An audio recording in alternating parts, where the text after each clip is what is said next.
Hey guys, we are back in the attic. And of course, if you've been hanging out with us for the first version of this, you know that we have Mark Newhan in the attic today. You know, legendary off-road racer, truck builder. And I'm going to say my favorite is mentor, though.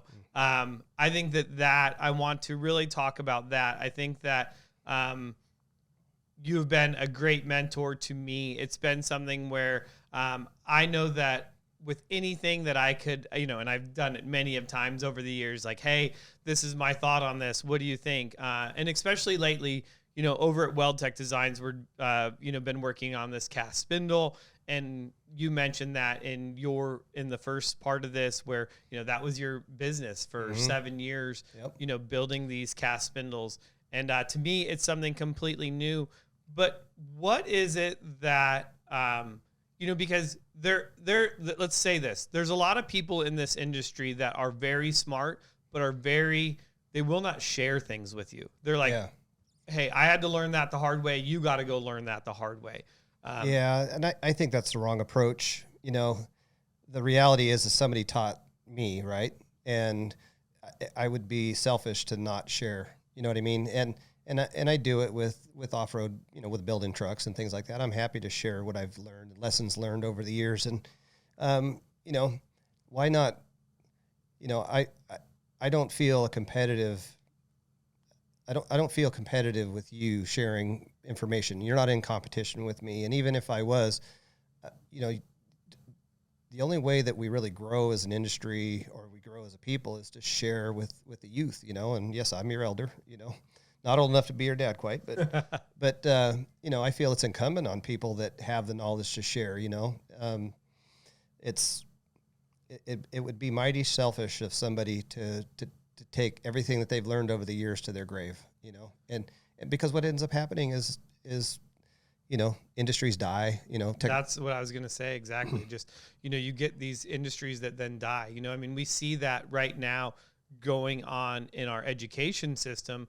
Like there are certain industries that are dying because it's no longer taught in school. Right. So at what point does there, lack of it exist?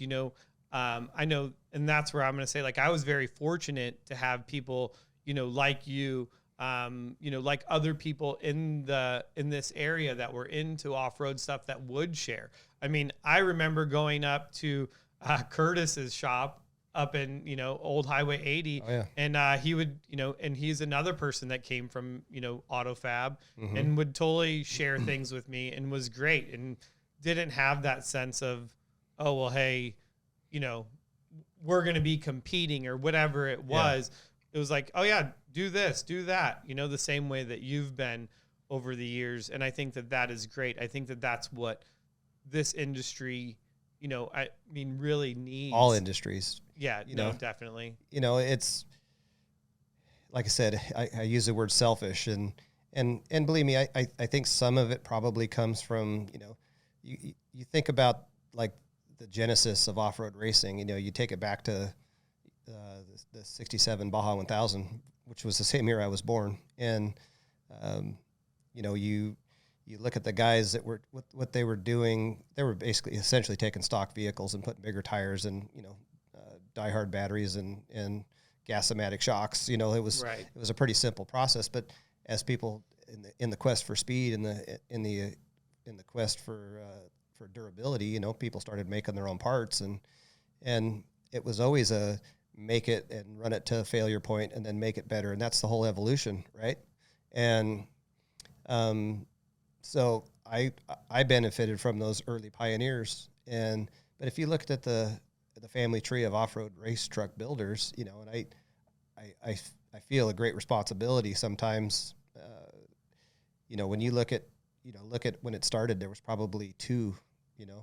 So let's talk about that. So then who were your mentors, or who was it that people that you feel impacted your life, your career the most, that made you want to drive your career farther, which then, keeps that circle going? Yeah. So I got involved with the sport in '83. That was my first San Felipe 250 race, and we'll tell that story in detail because it's pretty exciting. Yeah. Especially as the perspective of young, cockeyed, optimistic kid, with no means really.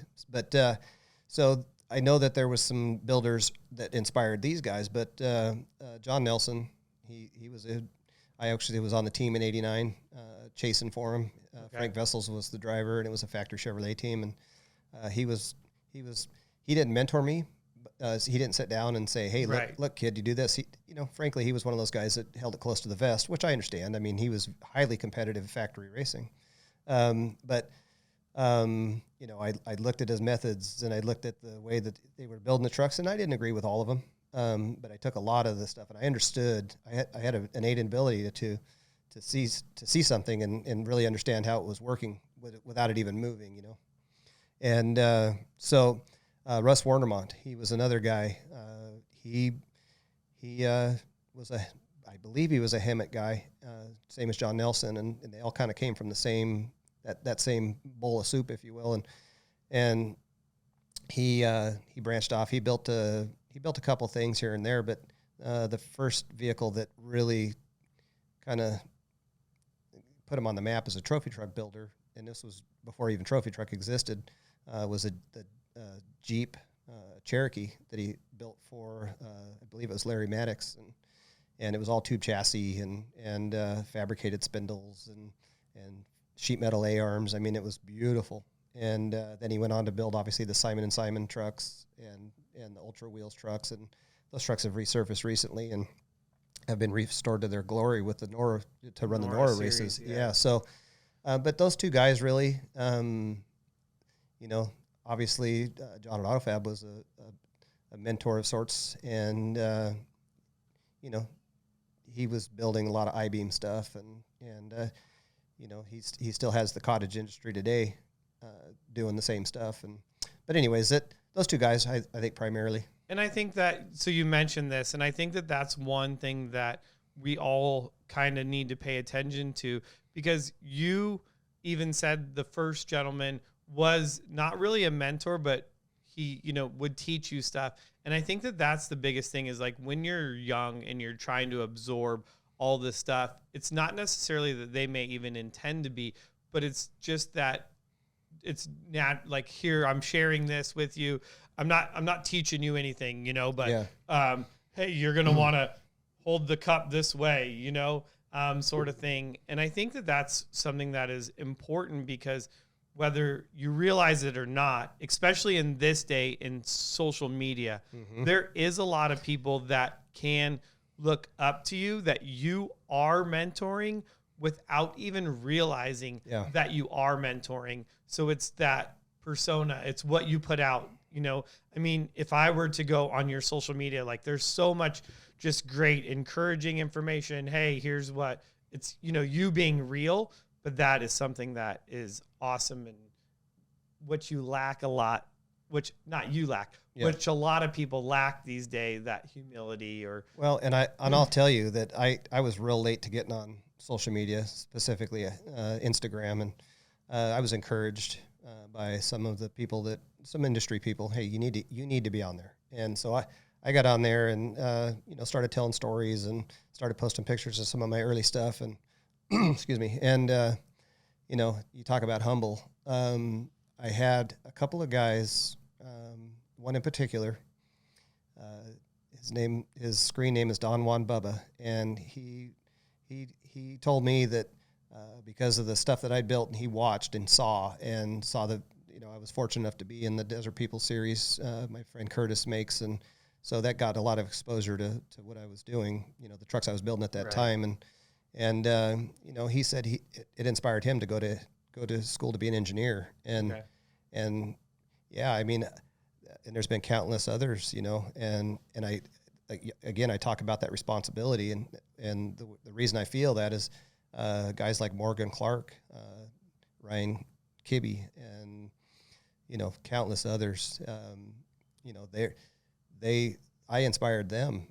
Chris Missoula, I inspired these guys to do what I had such a passion for and to love. And man, that should be my headstone. Yeah, no, and that's what's great is seeing, like, I mean, those guys have done awesome things in their businesses. Amazing, And amazing stuff. And it's like you're hoping that always just kind of like that revolving wheel just, continues to grow, where it's like that footprint just, outlasts the distance it extends is farther than what you could ever, but you were the roots of, so many, things of that nature. Yeah. And that's an awesome, that's awesome, man. I've built a lot of stuff. I've done a lot of things. I've raced trucks. I've been very fortunate, especially coming from my background. My dad drove a city bus, and we lived in separate houses. My mom lived in a separate house. I have 3 brothers, and we were split up, and there was not a lot of money, and there was not a lot of prospects for me. You know what I mean? At 16, when I found off-road racing, it really changed my focus. I probably would have been a Marine because that's, I felt I still do, and I believe you do too, a strong duty to serve. And got the big old American flag right here. That's right. I mean, proud to be an American. I know that I couldn't do what I'm doing now if I lived in any other country. Yeah. I'm very thankful, for that, and the people who died and gave their lives so that we could have the freedoms that we do. And you get into some of these things, and yes, there are other podcasts that we may do later on, but keeping on focus, like I think that is such a a key. Well, let me just say that I was always a very cerebral young lad, and I always saw everything that was going on around me and took it in and tried to learn from everything. And the thing that stuck out to me when I was very young was I could see the progression in the generations, from my grandfather's era, listening to the stories from my grandfather, and knowing that what I was living in and wanting to be better, a better adult. Not that there was anything wrong with them, but I think every generation owes to pay it forward to be better than the prior generation. And I think that's really what the hope is for all of us, right? You talk about, and it ties into the off-road thing too, right? That every generation should be better than the last generation. And that's not saying that the other generation was bad. It's just, it's a natural trajectory of science, technology, growth, the whole matrix. So, but, when I built my first truck, I started at a friend's shop up in Hemet. And then I brought it down, and I was fortunate enough that my mom and stepdad had a piece of property up in Alpine that had an old gas station with the old gates on it, and I built it up there, and I finished the roller up there at least. And the equipment that I had at the time was, I bought a secondhand, Craftsman 6-inch belt sander, 6-inch Apex.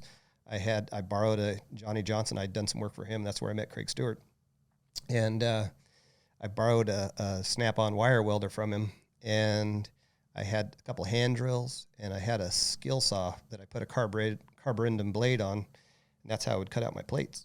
And that's really about it, So it's funny. It's determination. Yeah. That's, it's finding that passion, and then once you have that passion, it's just, then you're determined, like, hey, I'm going to build this. And I think that that's something that's really important for anybody to find. It's like, find out what you're passionate about, find out what drives you, what's going to be the driving factor, because in all of this conversation, we've said that there is a money factor in it, but it's never was like, once have I heard you say like the driving factor, whether it be in business or in racing, was to make the money. And I think that that's something that so many people get lost on, is like, hey, I want to make a lot of money so I can go and do this.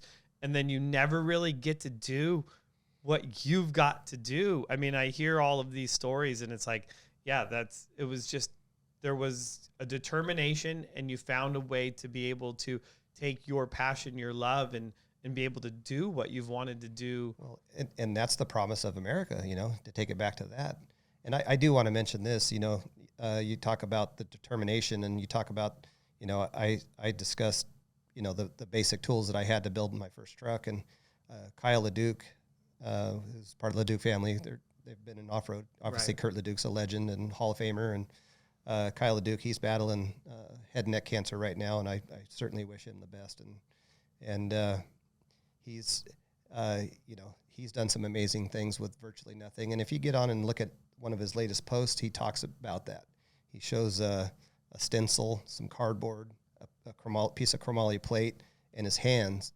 And I believe it says, I'm paraphrasing here a little bit, it says, "This is all you need to live your dreams." And he's right. Hey, we all love these modern conveniences like water jet and laser and CNC this and CNC that. But and there, you go back just on the same note, Race Desert. Everybody's been on Race Desert over the years, and they're the premier off-road website. And I remember in the show and tell, because I posted up a lot of builds and stuff like that on their show and tell thread. And I remember reading a guy's comment on there, and I don't remember who said it, but he said, it wouldn't be possible, this is him, I'm paraphrasing his quote, it wouldn't be possible to build trophy trucks like we see today without the modern technologies of SolidWorks and et cetera, CNC this and water jet and blah, blah, blah. And I responded in a very, very nice fashion. Well, no, that's not true. I mean, people were building trophy trucks long before there was all these technologies. Right. This just makes it quicker, Yes. And it should save time and save money, but obviously these trucks are getting to be pretty expensive. There's some wild stuff being built right now, and we can get into that another time. But the technology is pretty crazy. No, and I think just it's like everything else. The exponential speed in which it is going is nuts. I mean, I remember, back when I first got into it, and it was like, a trophy truck's $150,000 or $200,000, and now we're, exceeding $1 million in a truck, which is just silly to me. Yeah, but you look at it too. I use this a lot. I think we've even joked about it. I'm 56 years old, and I go out and get a chicken sandwich and a meal, and it's $15, and I still think it should be $5. So, I mean, it just goes to show you the dollar's not worth what it used to be. So, I remember you talk about trophy trucks being $150,000, $200,000. Wow, that's crazy. 650 horsepower. I remember when they hit that they hit that wicket, and it was just crazy. But I remember back in the day, we're talking a stock frame, half elliptic spring. Yeah, I-beam. Yeah, they were 100. I remember, Walker's trucks are $150,000. It's like $150,000 for a truck. And I guess that was the thing is, like, if you look at it back in the time, well, an average house might have been $60,000 or $80,000. So you're thinking, well, this is twice the cost of a house. And now if you were to look at it now and you go, well, a house in Southern California, like a dump, is $700,000, so you're like, well, 1.4, it's actually cheaper now than if you were to relate it to the cost of housing. That's for sure. So one of the premises of Jeremy's World 10 is we're always seeking what I call our 10 life, like what you think is like your perfect life. And I think that as you get older and wiser, that it's constantly changing and evolving. I know that I would say, for example, when I was younger, I'd be like, hey, I wanted a wife and kids and, a good job. And then I think that it kind of evolves constantly. Like, what is it like living your best life? Like, how has that changed, over the years for you? Like, what is it that you thought would be your pinnacle of like, hey, if I got to do this, life would be perfect? And then once you got there, did it change and how has it evolved? Well, like I said, when I found off-road racing, and we'll talk about that first San Felipe race at another time, but I remember being, we were running around spectating that race, and we were up at San Mateus down there in Baja, just west of Borrego, and I remember the first time I saw the Class 8s coming through at speed, and it was shakes the ground. Walker Evans, who I became friends with here recently, not too many years ago. He came thundering up. He had the big Keith Black big blocks, and he came thundering up. And I remember, we used to stand way too close to the course back then too. And I remember getting peppered with the roost from his truck, and probably with gravel in my teeth and in my hair, I vowed that I was going to be racing a truck one day. And And I went back, and we'll get into that more later, but, I went back and accomplished that goal, and it took 10 years, roughly 10 years. And I wanted to race a truck for a living. I wanted to be Ivan Stewart. I wanted to be Walker Evans. I wanted to be, but obviously I've got lots of opinions on why the sport hasn't been able to grow past the 1990s when there was still factory support with Dodge and with Ford, and Chevrolet was still there, and Chevrolet's come in and out of the sport. And, Ford's pretty much a staple. I believe they're still doing contingency. Best in the Desert, they've had some issues putting on races this year, but the prospect, you talked about the short course racing. Okay. And so that's what I wanted to do. And obviously when the bottom's fallen out of the sport a few times, and it's off-road racing it's such an anomaly. It's a hobbyist sport. For one reason or another, and there's promoters and organizers that are trying to bring it into the mainstream, but get it to like what a NASCAR series would be. Yeah, and it's difficult. Obviously, it's difficult to cover these events. When they're 500 miles of desert. Yeah, we're getting ready for Vegas to Reno here in 3 or 4 weeks, and it's a point-to-point race. It's 530 miles through the desert. So how do you cover that? This year the Peninsula run it's the Baja 1000.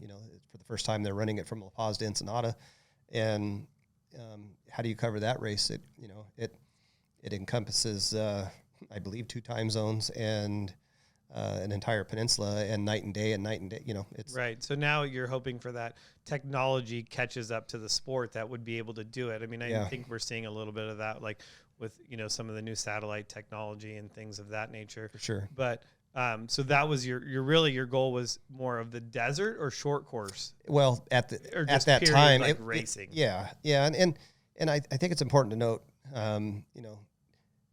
people do they seek their passions for a variety of reasons, and I love off-road racing. I love driving in the dirt.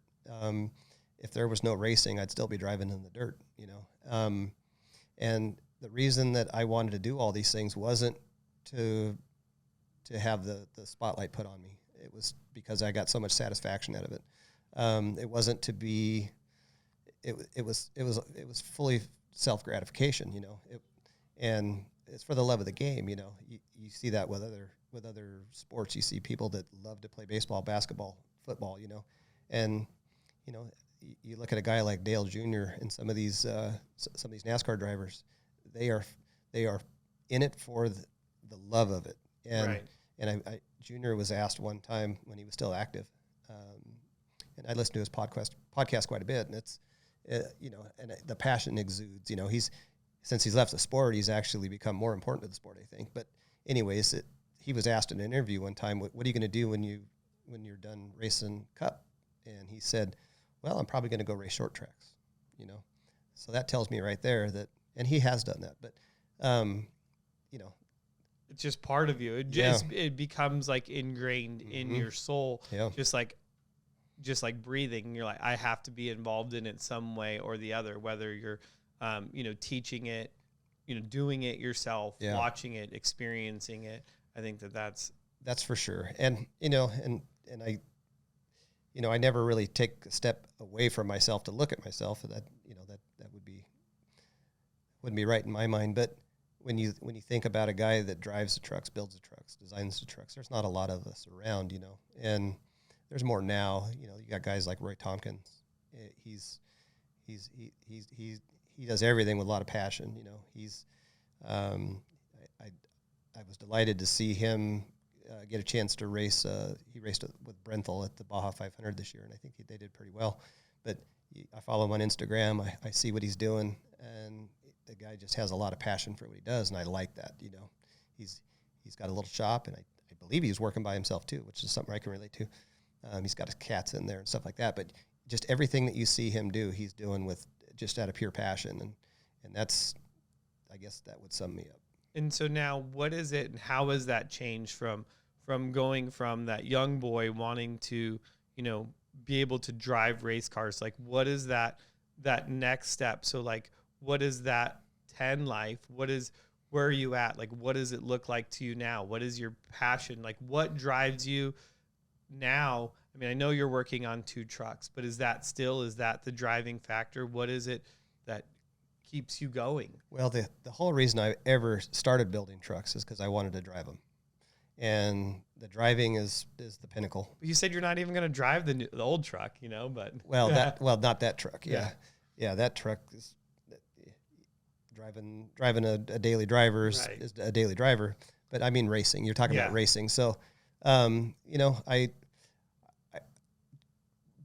just real quickly, I was actively racing up to the point where I started a business, and then I stepped away from racing to do a business because racing's all encompassing. And I right about the time where that business was doing well, I met Tanya, my wife, and she had 2 girls, and I knew I couldn't be a step parent and race because again, it's all encompassing. It consumes you. And so I took another 9-year hiatus, still stayed active building stuff, and had pre-runners, actually built them a little 2-wheel drive Blazer, and so we could all go enjoy the desert together. And when the youngest Rochelle graduated and she moved on, and Amanda graduated and went to college, and Rochelle did trade school. But anyways, the timing was crazy. I'd done some stuff with a guy named Wayne Lugo, who's a dear friend, and he introduced me to Steve Oligas, another dear friend, and we built. He commissioned me in sort of in some sort of way to build the truck that is affectionately known as Zorro, and it's a '79 Ford. It was so rad. Yeah, it's still one of my favorite trucks to drive, and so we built that and went out and campaigned that for a while, and then Steve was racing trophy truck at the time, and he wanted to buy a new one, and we bought a new Geyser, and after a few years, he and I were driving together, and the first time I was in it, I think we got third at the Parker 425, the Best in Desert race, and I think there was about 50 trucks, and it was Andy McMillan, Rob McCachran, and then Steve and I, which was good. Right. And since then, Steve, we've a couple other no-name guys. Yeah, other legends. Yeah. Two of the most successful off-road racers in history. Obviously, Rob McCachran and Andy McMillan. His reputation and his win. And I think that's the other thing. Like Andy being another local person. I mean, I remember even when I first started racing back in 2000, he was in like a 1-2-16 car. Like the whole family was out there. And I mean, they're just like genuine. They were all just great people. Yeah.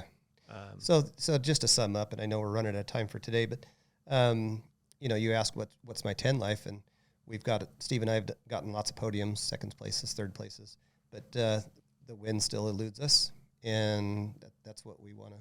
So now it's out there for the win. Yep, and then see what happens. Yeah. So that is always great. So a little bit of insight. I think that's the thing is like, no matter what, I think every time when you and I get together and talk, it's just, it could go on like this forever. So that's going to wrap up this first time hanging out with Mark Newhan up here in the attic. I mean, legendary man, has tons of stories. I would love to hear them all. I'm sure you guys would love to hear more of it. So he keeps talking about the San Felipe race. So we're going to have him back on. And maybe next time it's just strictly racing. Like, let's just talk racing and have fun doing that. So if you want to know more about Mark, you can follow you on Instagram. And what is your Instagram handle on there? It's my name, Mark Newhan. All right. So there it is. We'll also put links down below so that you can go and just click the link, go check him out. He is awesome.